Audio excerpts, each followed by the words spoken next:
This is Renee and Michael, and we've got something special for you today. And Renee has been digging in and doing the research and practicing on people.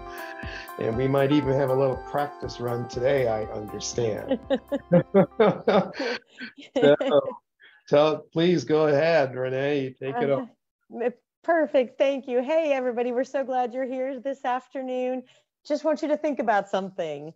The cause of all suffering is what we're thinking and believing.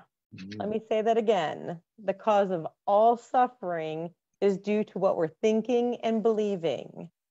So just because we think a thought doesn't necessarily mean it's true. And we have a tendency in our lives, we all have these emotional issues, whether it's related to family, friends, work, the neighbor and their barking dog. We all have emotional issues that we deal with that feel intractable, that we've gone round and round on, trying to find, we just grapple with. And we think the same thoughts. This is sort of in line with what we were talking about last week, is that we think a thought, we have an emotion, the emotion causes us to then think another feeling, and we get into this just endless loop, a hamster wheel of misery kind of thing, because we don't have any effective ways to deal with the emotional issues that we have in our lives. And so today, Michael, Dale Campbell, and I are going to be discussing the work of Byron Katie and the process of what she calls self-discovery. And she named it the work. And so this is a process by which we can get off of that emotional hamster wheel and start working with the emotional issues that are in our lives. And I want to say, sometimes we struggle the thought of doing, the work, the emotional work in our lives to change who we are, to become the people that we want to become, is really daunting. I'm there with you on that. It can be so challenging. We make little changes, we backslide, but when you can find the processes that will work to actually make a difference, in my mind, is it not worth, instead of rehashing the same problem over and over again, is it not worth taking the time to buckle down, look at something, use a process, and actually eliminate it from our lives? And so that's the call I'm going to put out to everyone here this afternoon, to keep an open mind as to that possibility of actually completely eliminating some of these emotional issues that we just grapple with all the time. And so, Michael, are you ready? He just got word of this a few minutes ago. I said, you want to run through this process with me in real time with people listening? So and what'd you say? Here. I am game, totally game, because if we're not game, then we're not real. Right, exactly. Yeah. So we're going to do a little self-inquiry process with Michael. He's going to do Byron Katie's The Work right here with us right now, and we'll see how this goes. So, okay, first thing that you're going to do is you're going to think about something that has caused you to have some kind of negative emotional response. And what she really emphasizes with this is a meditative sort of process. I don't mean like, cross your legs and clear your mind. I mean like reflective to everything that we're doing here is to sit with things, sit quietly with the thoughts that come to our mind, the emotions that we have. And she really emphasizes writing down the answers to the questions that I'm about to take Michael through, so that you can't be slippery with yourself. You can't, your ego will change courses on you to try to keep you reacting and acting the same way. Basically, because of the biology we talked about last week, your body only feels comfortable when it feels icky over and over again. If you're mad at your spouse over something, the way they spend money, your body goes through that same reaction every time you get the credit card bill. And it's like, you got to be kidding me. Did you seriously? Yeah, we were addicted to our body is actually addicted and habituated to reacting the same way over and over again. So for us to get in there and do things differently, we have to actually not let the ego get away with slipping around so that we keep feeling the same way and behaving the same way. And so the first question that I'm going to ask is, the first thing we're going to look at is what is something that you've had a negative emotional response to? And so we're looking for the emotion and the reason for that emotion. And so what I want you to do, Michael already thought of something, is to say, I'm whatever the emotion is. So I have here, I'm frustrated with David because he won't communicate. Frustrated is the emotional response. The reason is because he won't communicate. So Okay. if you could put that out there for us, Michael, that would be awesome. All right. So I am fearful. Is that a good emotion? Oh, okay. All right. I am fearful of declaring my value. Do I need to name a person? And no, to other people. I'm going to help you out a little bit because I do know a little bit what you're talking about. Right. So yeah, I'm fearful of declaring my value to other people that I don't know.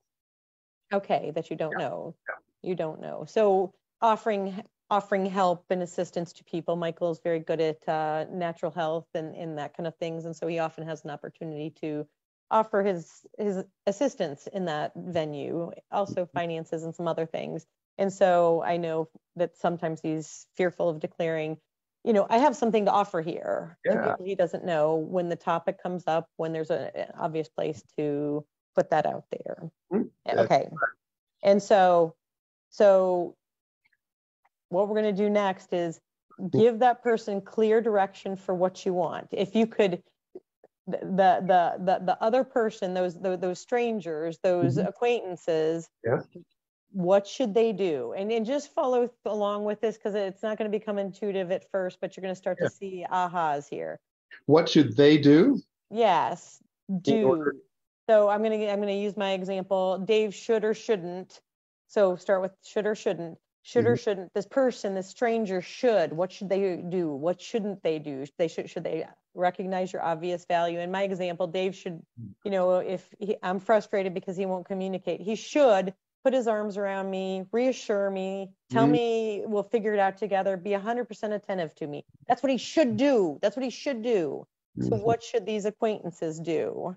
Okay. When you're talking about a subject that you can help them with. Yeah, so they should be asking me for my advice on whatever that thing is. On that topic. Okay. Yeah, they should be asking me for my advice on that topic. They should know that they should see me for the value that I bring, and they should know to ask the question. Yeah. Okay, perfect. And so these are all things we want to write down. These are just a handful of questions. And this is what we're going to then do the work on here in a few minutes. And so the next question is, I would be happy if. So in my case, I would be happy if you would just say, we'll figure it out. Everything will be okay. I'll stay in the discussion until we figure out. That would make me happy. I would be so happy if he did that. What would you be so happy if these acquaintances did? What would make you so happy and go, oh, I have value. I feel so good. I feel so happy. I feel contributing. Well, I'm wondering if I do get to the point where they recognize or I share the value that I'm bringing, then I would say, yeah, I want that. I want to hear. I want that. So would it be, in your case, I would be so happy if they would just recognize it. Okay. The value. Yeah, right. Okay. That sounds exactly right. The value I bring. Absolutely happy if they would just recognize it. Yep. Okay. And so, and we're going to keep this a very brief example. If you've got some very big emotional issue, there could be a whole lot more to this. If it, like I said, the money issue, there could be so much more. I get so frustrated. Doesn't he know that he shouldn't be spending money like that it compromises our future, it compromises our, kids' inheritance, I don't know, the roof over our head, doesn't he know all of those things? There could be a whole list of things. We're just doing a really brief example here so you can get the sense of this is different than what you usually do, which is go round and round in circles with yourself, having the same conversation day after day. Remember what we talked about last week? 90 to 95% of your thoughts are habitual. Well, you're doing it on these emotional issues too. You're just regurgitating the same self-talk that you were yesterday and every day before then. And so the fourth question is, what were you thinking about that person?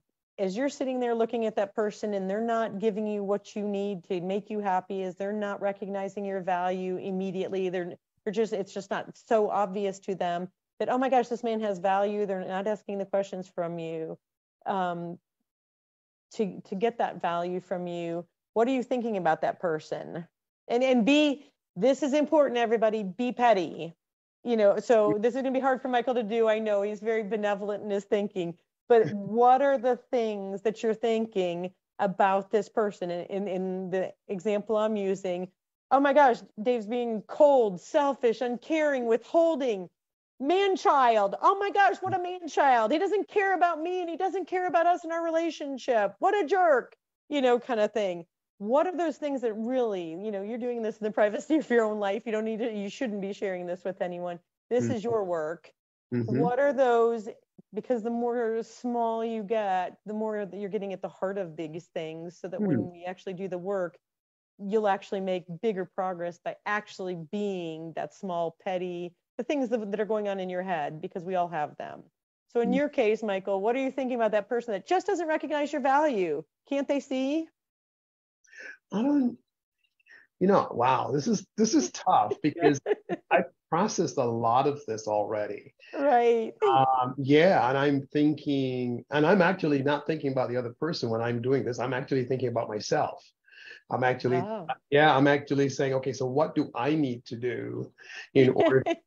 That's where I am already, right? Yes, right. Yeah. So back up a little bit and give us what the first ones are. I mean, and I'm going to say a word that we never like to say out loud. We're not allowed to in kindergarten, right? How stupid can they be? Oh, okay. Can they not see? Can they not see my value? I mean, really, are you ignorant? Are you blind? Are you? I know it's hard to, right? Yeah, and like I said, we're doing this live. And so this is very uncomfortable to do. But when we're doing this work ourselves, and I've done this, so I've been through this process. I've taken time. I spent a week out in Utah doing exactly this process, working on some emotional things. We're going to have a fun little exercise here in a minute. But we all have these thoughts. We're human, right? I mean, how stupid can you be? Can you not see? I'm standing in front of you and I'm offering, I'm just telling you how much I have of value, and you can't even recognize it. Okay. So that's just to give an example. And then the last question, the fifth question, what is it in that experience that you never want to feel again? What is it that you never want to feel again? And so in my example, it's to feel so deeply unloved, uncared for, and unvalued, hopeless, that I'm so deeply flawed and unlovable, that I'm crazy, worthless, disposable. These are the things, we're all trying to avoid something. We're trying to avoid, looking at these emotional issues. You don't want to think, oh my gosh, it's hard to look at, am I so unlovable? Am I so worthless to this person that they, because we have a story that we tell ourselves. He's not engaging in this conversation. He doesn't even care about the relationship. I don't even feel loved. I feel worthless. So we have this whole story that unfolds. If we want to actually get in here and rework this so that we're not going round and round in that loop over and over again, we actually have to do this. So in your case, I'm thinking that what I'm saying I would never want to feel again is the feeling of ambivalence. Should I or should I not? Should I say it? Should I not say it? Should I say it? Should I not? The discomfort, right? Yeah, discomfort. Yeah, exactly. And the fear really is getting deeper in terms of, will I be accepted? Will they actually, when I say it, will they understand and accept it? I don't want rejection, right? Exactly. And so many of these emotions are universal, right? At the end of the day, we're social creatures. You don't want to put yourself out there thinking, I do have value, and the person looks at you like you're nuts. And so it rejects what you have to offer to them, right? So this is very universal, these feelings, right? And so this is the questions. These are the first sets of questions. And I will post, Michael, don't let me forget to post underneath this. I've got a PDF for the work from Katie Byron that gives you this worksheet that you can do this yourself. so that you can walk through this in the privacy of your own life, and you can say all the little small petty things. Okay. So Yeah. the next thing we're doing, so I'm going to just reiterate here. We've first thought of something that has caused us a negative emotional response, and we wrote down the answers to these questions, the whole emotion and the reason, and the things that you would want out of this person to make you happy, and what you're trying to avoid, the things that are scaring you, what you would want out of that person, what you're feeling about that person on the other end of that emotional exchange kind of thing. The next thing we're going to do here, and this was fascinating when I did it. I call it a curious exercise. Now, with all those answers that you just gave me for that emotional reaction that you had, now think of another person and pretend that you're answering the above questions in relationship to a different person, not the person at the grocery store that you got chatting about natural health with, in the Whole Foods, or not the kid that you started talking to about financial, their financial needs and financial planning, nothing like that. Think of someone else. Think of someone maybe at Achieve 3000 at your work. Somebody else that you thought, I have value, and you're talking to them. Do you see similar responses whenever you've felt you had something of value to offer and you weren't sure, you were ambivalent about communicating that you're fearful of declaring your value to other people, that even if you do know them? Okay, so this is a case, well, if I know them, for me, it's a whole lot easier to do that. Yeah.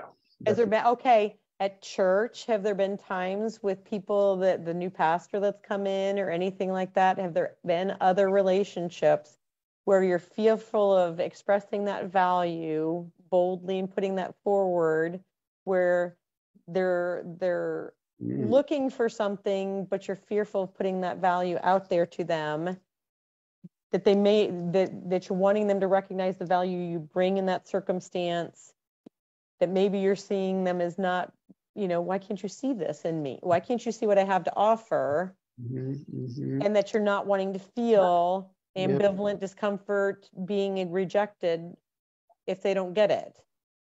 Yeah, that has happened. In other kinds of value producing. Yeah, that has happened. I'm just thinking of the group at church. That has happened from time to time. And I scale it, and reposition it in my own mind before I bring it. And I'm going to let y'all know Michael's very good at that. So he's having a harder time getting in touch with a lot of deep emotional things because he's got such a great way of reframing it. Whereas a lot of the rest of us, we struggle with these things. And so you're brilliant at reframing things. When I did this, what happened there? I realized I put as if I was talking about my mother, about my sister, about friendships, and realized that this was the lens that I was seeing so many of my relationships. Unwanted, crazy, disposable. What I needed from them was what did I have written here? That somebody will comfort me and let me know that they're in the relationship, till the bitter end, trying to figure it out because I mean that much to them and the relationship means that much to them. And why won't they dive in as deep as I want them to? All these things. I cannot tell you, Michael, how many relationships when I tucked that relationship into the same answers, right, it was like, oh my gosh, this is the lens that I see relationships through.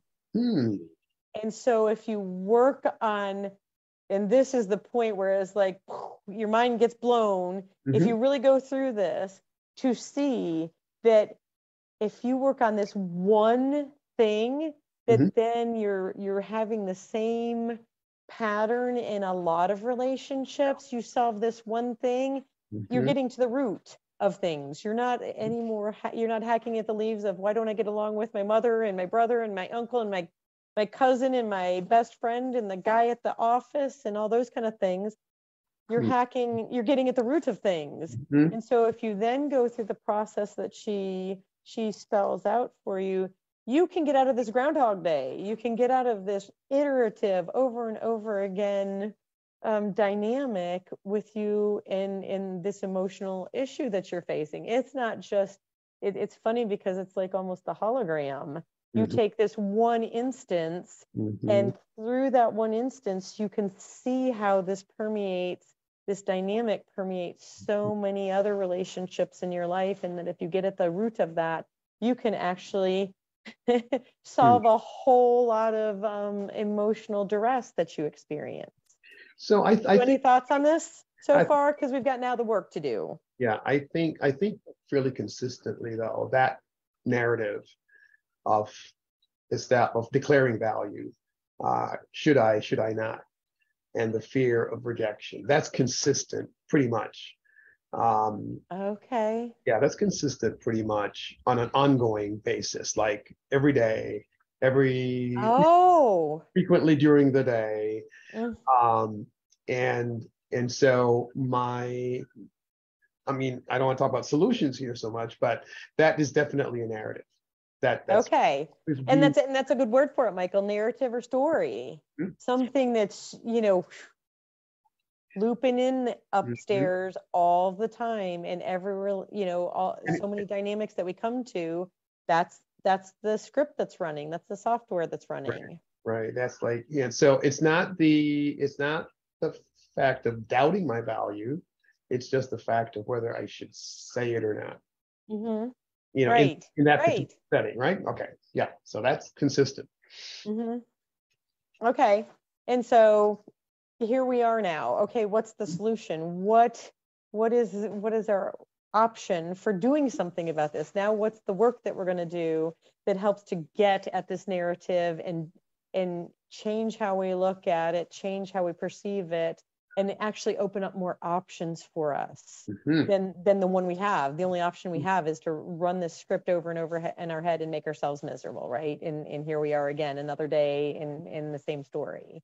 Right. And so, again, I'll be happy to point some resources on our Living by Purpose Instead page, so that people can have these at their, to use to go through with their own issues. And so the first question she asks is it true? Is it true that, this person doesn't communicate? Is that true? And you sit with this. Again, I want to say this is a very meditative process where you just go inside, you quiet yourself. You aren't busy doing other things. You don't have kids clamoring for you. You take the time to go internally and kind of sit with it. And is this actually true? The first statement that you said. And so what you do is with each of the things that you answered above, I need to back up a little bit. So you take these one by one. I'm fearful of declaring my value to other people that I don't know. Mm-hmm. Is this true? Is it that, is that true that, and I suppose I would reverse this around, because for me, it's, that Dave does not communicate. Right. And so is this true? And you kind of go in and reflect, is that really true? Well, no, there's this instance, and there's this instance, and there's this other instance no, that's not absolutely true. That's not the case. And so, if you answer that one, then the second question is not, so if you answer that, no, it's true, he never communicates, then you ask the second question. Can you absolutely know that that's true? Can you absolutely know that that's true? And I think in my case, it might be helpful to even reflect on what I think the other person is doing or not doing. And right. And then, so in that case, the other person doesn't see my value. Right. Exactly. The other person doesn't see my value. Is that true? Mm-hmm. Or they're questioning my value. Is that true? Mm-hmm. You can't really tell that.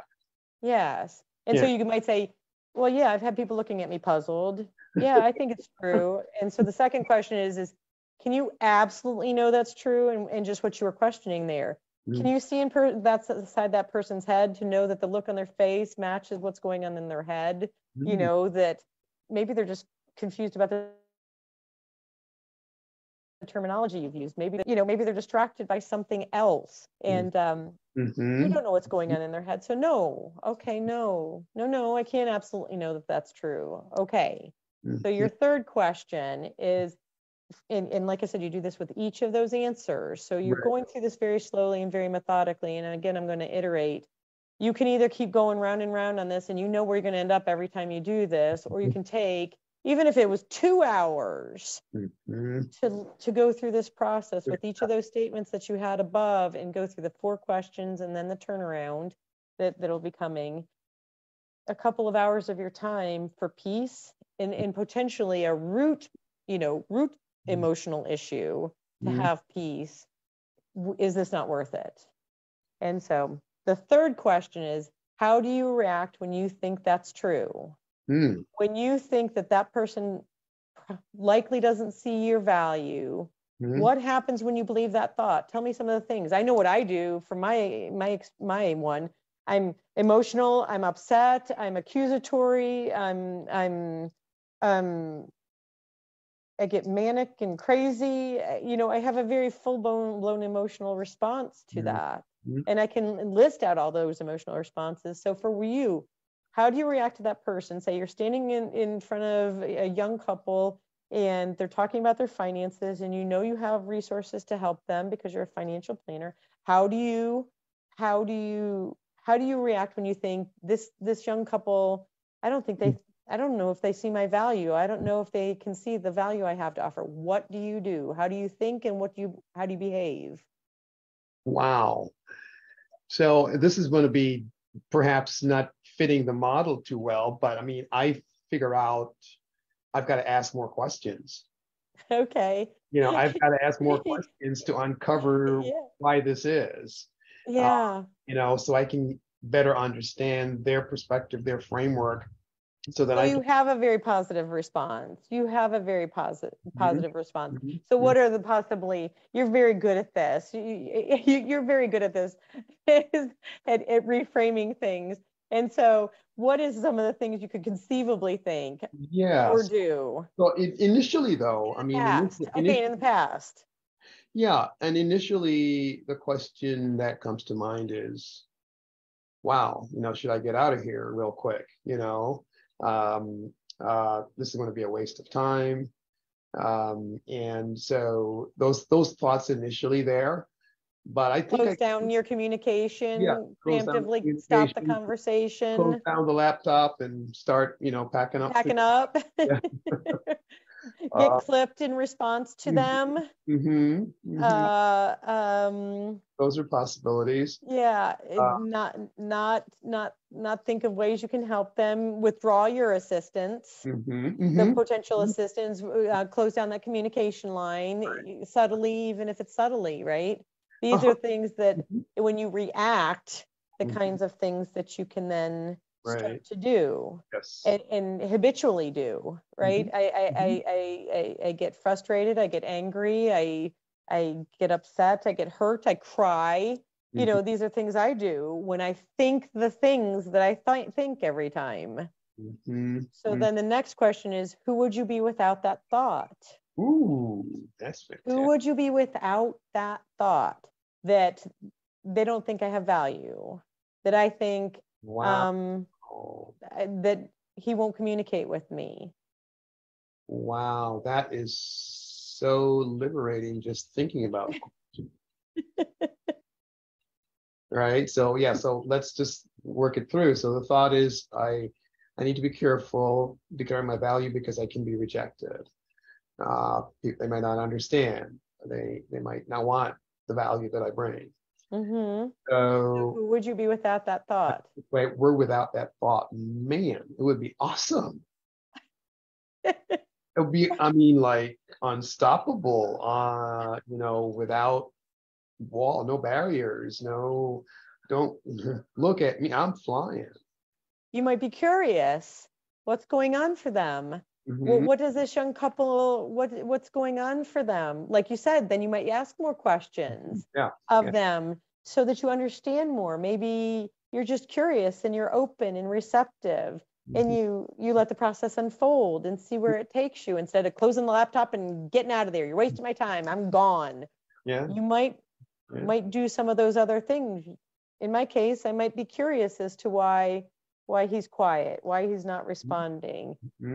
Right? Yeah. You might all of a sudden this cracks open a space. Yeah.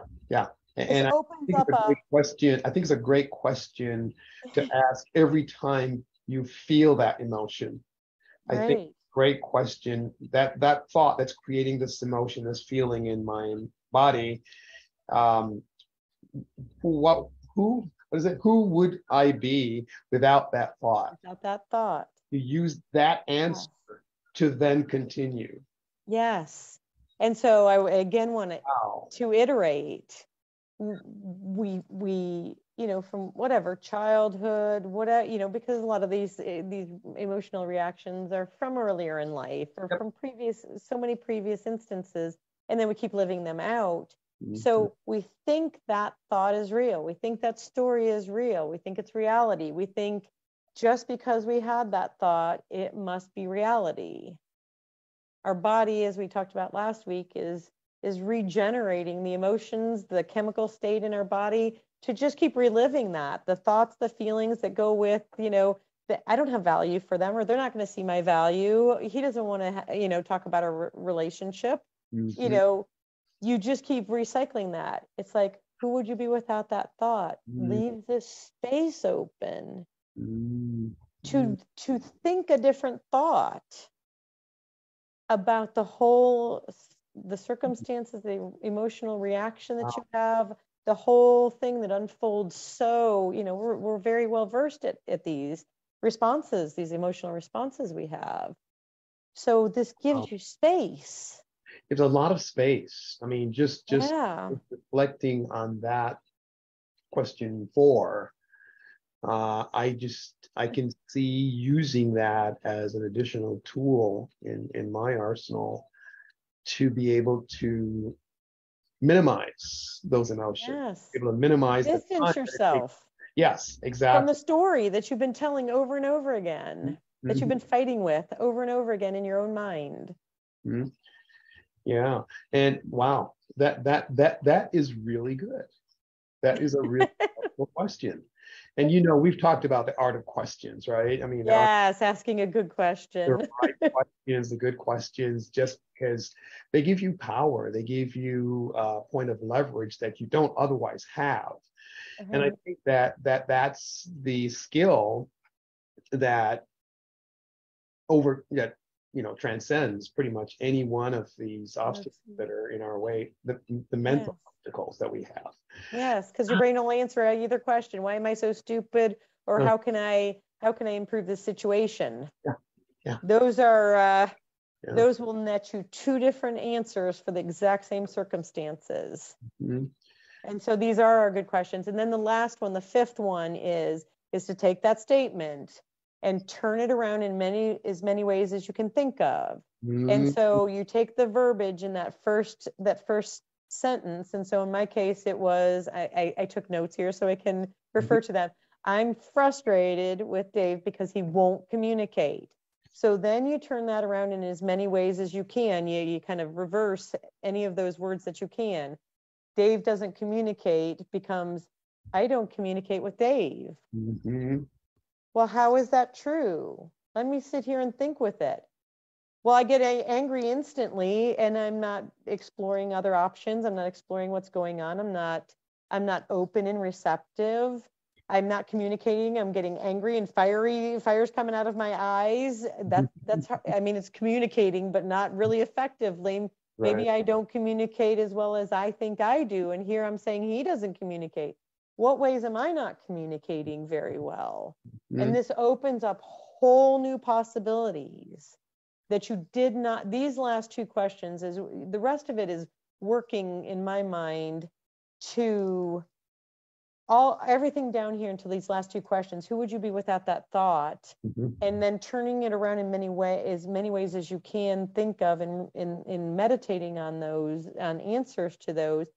That's where you open up all new possibilities and can move away from that story that you've been telling yourself to have actually new effective ways to move forward in this emotional reactive circumstance that you find yourself in. And I'm guessing if you're having it once, you've had it more than once, and you've Yep. probably had it more than one circumstance with more than one person. Yeah. So in that case, Dave doesn't communicate becomes I don't communicate with Dave. I'm going to give you another two turnarounds. So I don't communicate with Dave. I don't communicate with myself. Ooh, what's going on with that? Oh my gosh, wait a minute, hold on. And actually this turnaround has been a big one. Whenever I say, maybe I'm not doing it with myself, maybe, he's not loving me. He's not showing love and care of me. How am I not showing love and care for myself? And all of a sudden you're asking somebody else to do something for you that you're not willing to do for yourself. Hold on. Now there's all sorts of opportunities to act on my own behalf, to heal myself, to take care of self-care for myself, to treat myself well, to get my own needs met and not be demanding those needs be met by others. And this is a whole new revelation for me. This has been in just the last probably about 2 weeks. I've worked really hard on this one. In this turnaround, I don't communicate with myself. I don't love myself. I don't care for myself. I don't respect myself. Answering some of those questions up above, doing this work with the questions up above, how I answered them, all of a sudden brings a whole new set of insights to yourself in places that you can act in your life. And then the third turnaround is Dave does communicate. Oh, well, let me think of all the ways he does communicate and all the ways he does it well and how effective he is in so many different ways. Maybe it's not, globally, like I've just acted like it is. Maybe there's only an issue in this one little realm or, so you start to actually see the problem, the emotional reaction you're having to what you felt is intractable in a whole new light. And you have a whole new set of opportunities to act. And so in yours, how would you turn around? Yeah. So I'm not sure. I don't think they see my value. Right. And I think the number C, I don't see my own value might be, a really critical piece in this process, because it is quite possible. And the fact that I'm feeling that way in the first place. Right.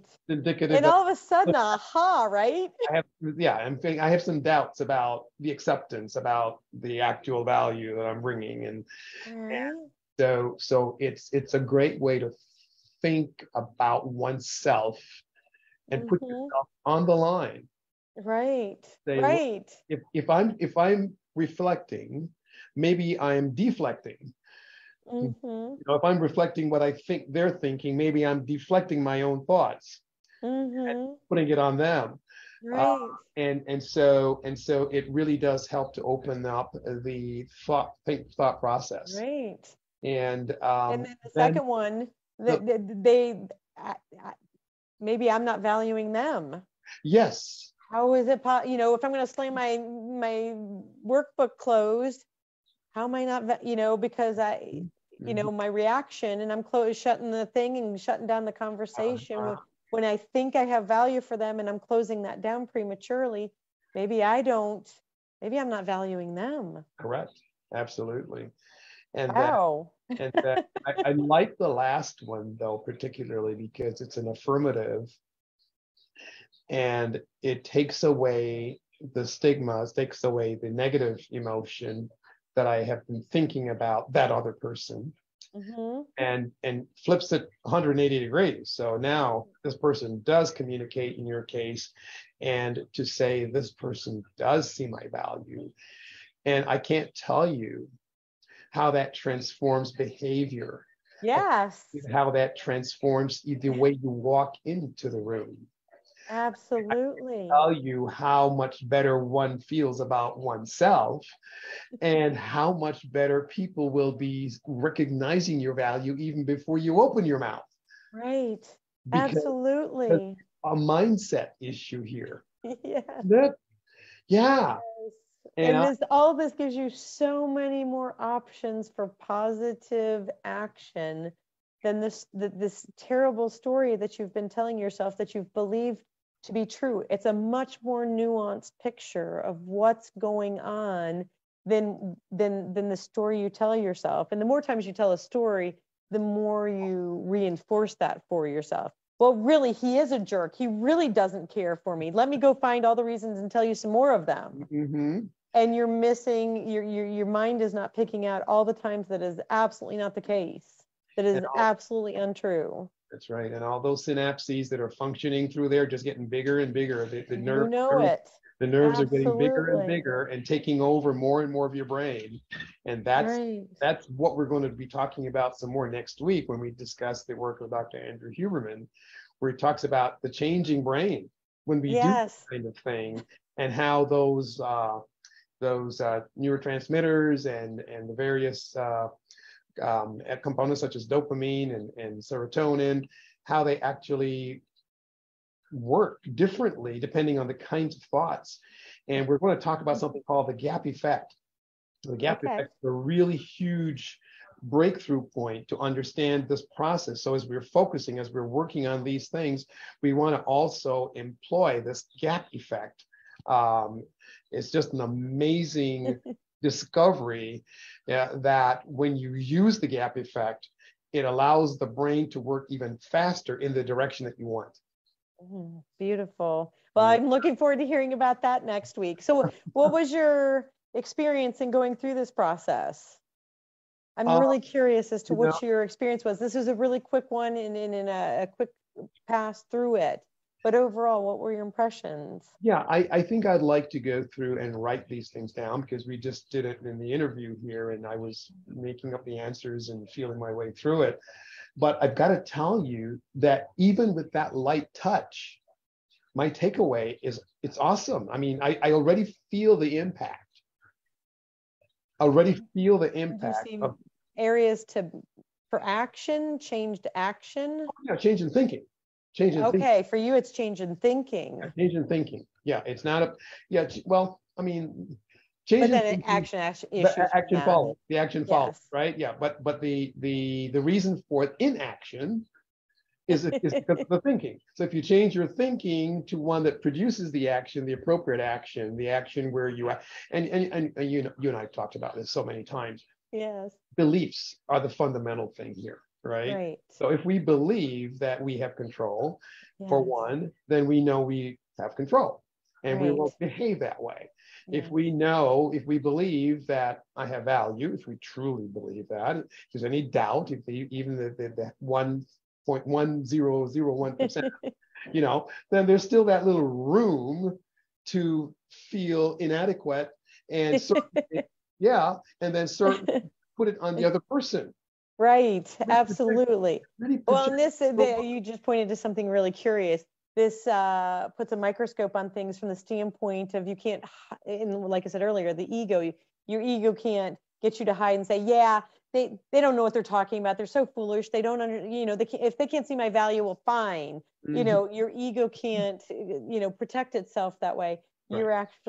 You're actually shining light. I guess I want to say shining light on a broader picture of whatever this emotional response you're having to whatever, iteration of it is, whether, like I said, whoever it's with, coworker or your mother, kind of thing, or your spouse, that you're shining a light on that dynamic so that you can be more thoughtful in how you proceed about it.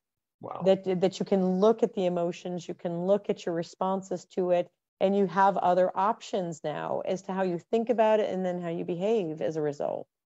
Wow. And so, this was, I spent a week just holed up in the back of my truck in Utah camping and really going through this and just, I've come across this before, but I've had some things that I've been grappling with lately that have been pretty strong emotional things.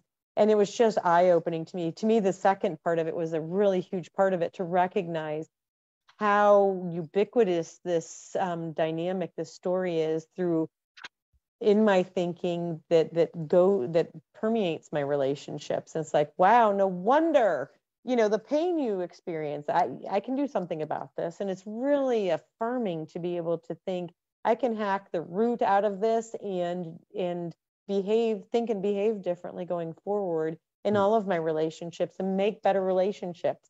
That's where the world becomes better. That's where you get to live your most epic life, is making these changes to give you more satisfaction and fulfillment in your life and to be the person you want to be. And I think that we've both experienced breakthroughs in areas, but it doesn't mean because you've experienced a breakthrough in many areas of your life already that you still don't have this other thing that's lingering there, eating away at you and destroying your potential, or Yes, entirely. And it's interesting because once you've succeeded, you've had a breakthrough here and there on different things, you go, okay, there's got to be a tool out there, there's got to be something out there that can help me game this, that gets at, like I said, instead of hacking at 1,000 leaves, this relationship and that relationship and the other, it's like, oh, this is the root of all of those problems. Let's go there, spend a little bit of time, and life you leveled up your game. You level up your whole game by taking care of that one thing, spending some amount of your life energy doing it, because you're going to spend it anyway. You're going to spend it on, duking it out with someone, having the same emotional reaction that you had last week. Or you can actually spend the same amount of time and what's the word, transcend it. Right. Yeah, absolutely. Eliminate those negative emotions from your life. Absolutely. And so this has been awesome, Michael. I appreciate you being game for this, winging it with me. But like he said, next week, Andrew Huberman is what we're going to be talking about. Michael is going to be Andrew Huberman's a neurobiologist that deals with human behavior. And Michael's going to be talking to us apparently about the gap effect. And so I look forward to talking about that with you next Wednesday at 6:00 Eastern Standard Time here on People Living by Purpose. There we go. Instead. And so please tune in. Please invite people. Any thoughts that you have, please get with us. If there's anything you'd love us to address or talk about, or if you'd like a Q&A, Michael and I can do that. And if there's any way we can help you live your most epic life, we are happy to help in any way that we can. Just get with us. It's Michael Dale Campbell and Renee Troutman Maxfield. We're on Facebook, or you can find us here on our Living by Purpose Instead page. Please just reach out to us. We're happy to help in any way you can, because we're very fulfilled in helping you live your life passion. Fantastic. So until next week at 5 p.m. Central, 6 p.m. Eastern, and we look forward to Gap Effect. Go make it an epic week. Absolutely. Thank you. Bye.